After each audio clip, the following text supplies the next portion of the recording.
নাম লিখে লিস্ট লিখে নিয়ে আসি যে অমুকের নামে অমুকের নামে অমুকের নামে। কোরবানি কারোর নামে হয় না, কোরবানি হয় কার নামে? আল্লাহর নামে। কোরবানি হয় আল্লাহর নামে। আর কোরবানি দাতার পক্ষ থেকে,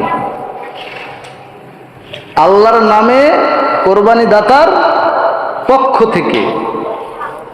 নামের লিস্ট ধরানোর দরকার নেই, হুজুরের নামের লিস্ট দিতে হবে বিষয়টা এরকম না।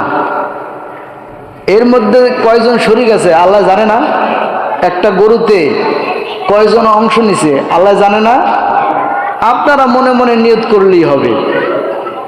আর যে ইমাম দিয়ে জব করান বা যে কোনো একজন দিয়ে জবাই করান বা নিজেই করেন, যারা অংশীদার তারা উপস্থিত থাকবে। ছুরি চালানোর সময় বিসমিল্লাহি আল্লাহু আকবার, এটা সবাই বলবেন, এটা সবাই বলবেন, এতেই এনাফ। কারণ নিয়ত কবুল হয়ে গেছে, এখন নাম বলার অপেক্ষা রাখে না। বুঝতে পেরেছেন?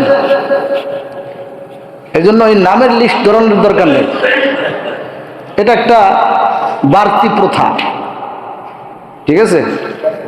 এগুলো করার দরকার নেই, এগুলো আল্লাহর নবীর সময় ছিল না, কেউ করেনি এগুলো। নামের লিস্ট লেখা থেকে দূরে থাকবেন। যেই কয়জন লোক আছে আল্লাহ জানে, ঠিক আছে?